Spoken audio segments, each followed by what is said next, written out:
അങ്ങനെ ഓണം കഴിഞ്ഞ് ഈ ഒരു കാഴ്ച നോക്കിക്കേ. ഇത് കേരളമല്ല കേട്ടോ, ദുബായ് ആണ്.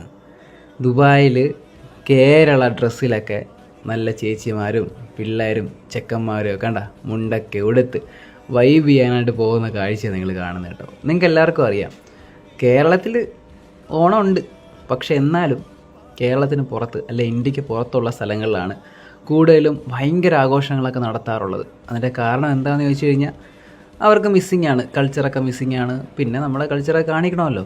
അപ്പോൾ അതിന് വേണ്ടിയിട്ട് അവിടെ പല പരിപാടികളും ഓണം സംബന്ധിച്ച് എല്ലാവരും ചെയ്യാറുണ്ട്. അതിൻ്റെ ഭാഗമാണ് നമ്മുടെ ദുബായ് സിറ്റിയിലും നടക്കുന്ന കാര്യങ്ങൾ. കണ്ടില്ലേ, അതൊരു ക്യാപ്ഷൻ ഞാൻ വായിച്ചു കേട്ടോ. വെറുതെ അല്ല ദുബായ് ചെറിയ കേരളമാണെന്ന് പറയുന്നതല്ലേ അത്. ഇത് ദുബായ് മാത്രമല്ല, പല സ്ഥലങ്ങളുടെ അവസ്ഥ ഇത് തന്നെയാണ്. കാരണം അത് വേറൊന്നും കൊണ്ടല്ല, നമ്മുടെ മലയാളികൾ പൊളിയാണ്. അല്ലാണ്ട് ദുബായ് നല്ലതായതുകൊണ്ടല്ല, ദുബായ് കേരളം ആയതുകൊണ്ടല്ല. മലയാളികൾ എവിടെ പോകുന്നോ അവിടെ നമ്മുടെ കൾച്ചറുണ്ട്. അവിടെ നമ്മുടെ കേരളമാക്കി, ഒരു ചെറിയ കേരളമാക്കി അവർ മാറ്റാറുണ്ട്. ഓക്കെ, കുഞ്ഞൊക്കെ അടിപൊളിയായിട്ട് ഡ്രസ്സൊക്കെ ചെയ്ത് അടിപൊളി. എന്തായാലും ഈ വർഷം എല്ലാവരും നമ്മുടെ വയനാടിൻ്റെ കാര്യങ്ങളൊക്കെ പറഞ്ഞ് സങ്കടത്തിലാണെങ്കിലും at the end of the day എല്ലാവരും സെൽഫിഷാണ്. എല്ലാവരും അവരവരുടേതായ അങ്ങനല്ലേ സന്തോഷങ്ങൾ കണ്ടുപിടിക്കുന്നു. ഓണമൊക്കെ എല്ലാവരും അടിച്ചു പൊളിച്ചു, എല്ലാവരും വയനാടെന്നൊക്കെ പറയുന്നെങ്കിലും. അപ്പോൾ ഇനി നമുക്ക് ബഹ്റൈനിനെ കണ്ടാലോ.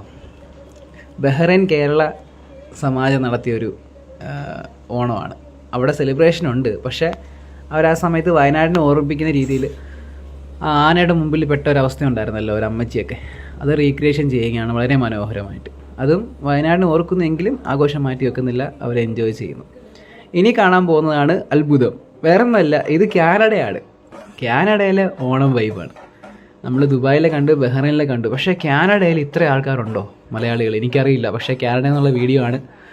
ഇത്ര ആളുകൾ കാനഡയിൽ ഓണം ആഘോഷിക്കുന്നൊരു കാഴ്ച വളരെ സന്തോഷം തരുന്നു. ഇനി നമുക്ക് നാട്ടിലേക്ക് വരാം. നാട്ടിൽ വരുമ്പോൾ കാണുന്നത് ഇതാണ് വടംവലി. നോക്കിക്കേ, ഇതൊക്കെയാണ് നമ്മൾ കാണുന്നത്. ആണുങ്ങളും പെണ്ണുങ്ങളും തമ്മിലുള്ള വടംവലി. പക്ഷെ ജയിച്ചതാരാ? വടം ജയിച്ചു. വടത്തിനെ തോൽപ്പിക്കാനാവില്ല മക്കളെ. അപ്പോൾ ഹാപ്പി ഓണം. ഓണം കഴിഞ്ഞു.